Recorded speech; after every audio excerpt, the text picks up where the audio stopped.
What's today? 1st of November, Tuesday, 2022 November. Here I am at the top of my favourite cycling spot in the middle of the forest. As you can see, northern Italy, just to prove it. This is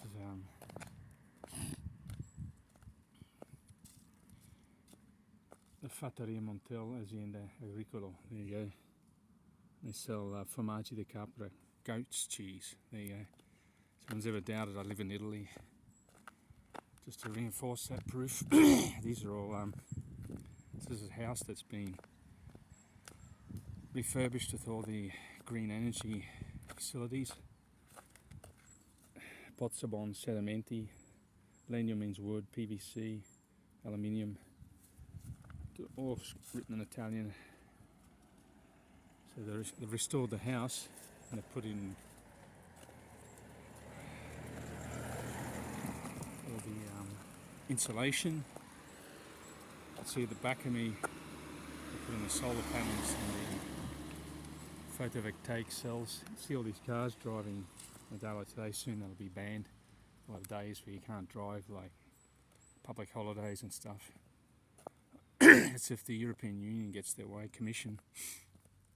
If I go out up until like the 2nd, early October, I was going out like 3 or 4 times a week on my bike. Now a lot less, doing more swimming. Autumn's here, you can see the leaves falling in about 3 weeks. You can see them falling now. Maybe less, 2 weeks, this will be bare tree. At the end of November, nothing. End of December, all bare. Probably get a lot of rain. They're predicting a lot of rain and cold weather. We'll see how we withstand the cold front that they say that's coming. I mean, these weather predictions, last week they said, oh, we're going to get some really, really hot weather for October. As if to say, the way it's intended, the way it's written by the journalist, it's going to be for like 2 months. Lasts for about 72 hours, and then you get this other weather prediction. It's going to be freezing cold. Here comes a massive cold front. So you never know.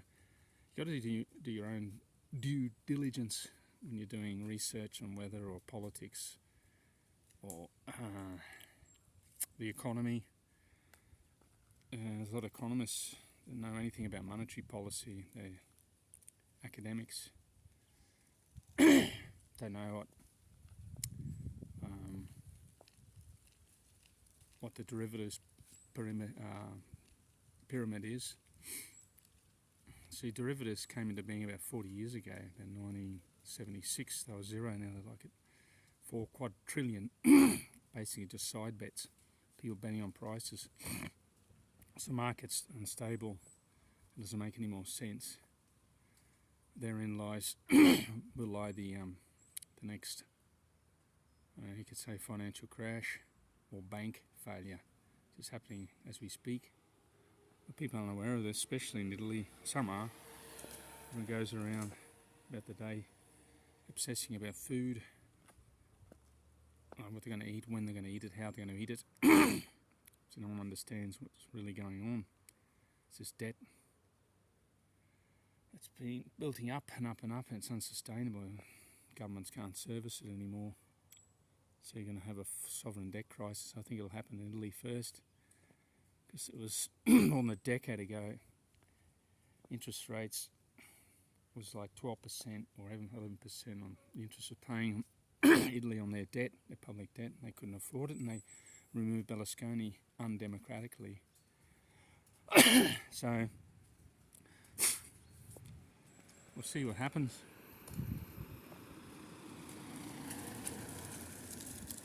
This will occur. What's happening as we speak?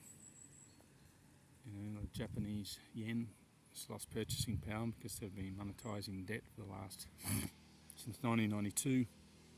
No growth. The currency's depreciating, so is the euro. Euro's gone under $1.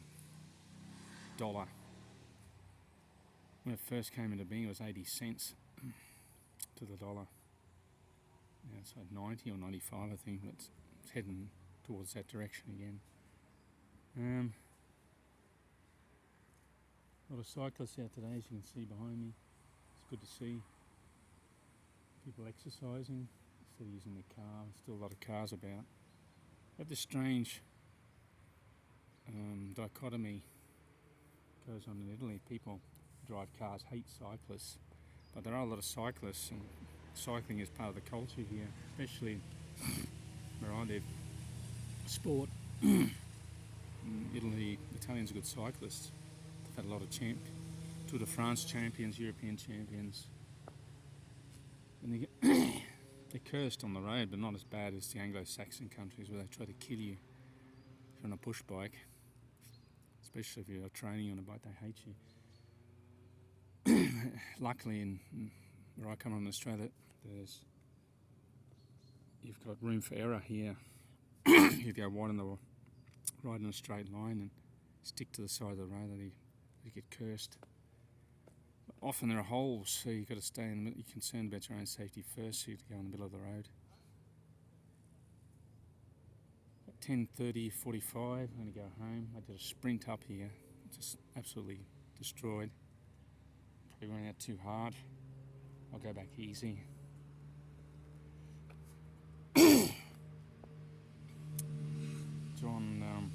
There's one thing I wanted to bring up. This guy called Exeter, John Exeter, who worked for the Federal Treasury, worked for the federal government. He predicted this problem with the debt. He was a Austrian economist who believed in real money, gold and silver. And he's saying, if you look at the Exeter curve, John Exeter curve, it's got gold down the bottom, the finest point, the pyramid inverted at the top. It's all the money, the majority of the money, which is slow, so-called money, the M3-4 money, which is derivatives, which isn't money at all. It's just notes of credit, receipts, promises to pay you money, is what the majority of people use, or businesses, institutions, big banks, derivatives. And to pay the debt, the interest on those derivatives, they need dollars. And there's a shortage of dollars, so they're selling the euros. Get dollars, that's why the euro's depreciating. People don't know that. They don't know the reserve currency of every government in the world just is American dollars. Pieces of paper, basically now worthless. Since Nixon announced the temporary suspension of gold, the convertibility of paper notes to gold, he said temporary, that was 1971. Was more than half a century ago. I've been offered ever since, and it's come to the end of the road. But people are blaming Putin, but it was happening before in the so-called, you could say, invasion. I'd say it's a military operation, because it's an ethnic, cultural problem that was going on there for 8 years before this occurred last year, and everyone suddenly is an expert on geopolitics in Eastern Europe. I think a lot of journalists, very articulate, they have no understanding or they've never studied history, basically ignorant and stupid. And the main 90% of them are just propaganda merchants, not real journalists. Real journalism disappeared probably in the 70s. Anyway, I'm cutting off this video. I don't get many views, but in my opinion, I bring up some interesting topics compared to like the likes of Joe Rogan. You can hardly string two sentences together without saying fuck. And his net worth, I think, 250 million because he signed a contract with Spotify. So, from a moral standpoint, if you think about it, commentators, because that's all they're doing, Russell Brand, Jordan Peterson, Joe Rogan, and others, Bill Maher, commentators. They're doing what I'm doing right at this moment, making comments, expressing their opinion, and paid millions. My sister works with linear accelerators. What do? They reduce the size of tumours. She's always fighting to get funds. Her job is to go around and then teach the operators and the oncologists or people, radiologists, how to use the machines and explaining the amendments. You know, noble cause. Paid probably, she's got a mortgage, 3 children, they're growing up, and she's still got a mortgage to pay, I think. I don't know her personal financial business, but if you look from a moral standpoint, and you look at it objectively, I mean, it's immoral. I mean, these people are multi-millionaires just making comments. A sister's trying to find a cure for cancer. It's €2,000 a month, more or less. Go figure. Anyway, have a good day. Look after yourself.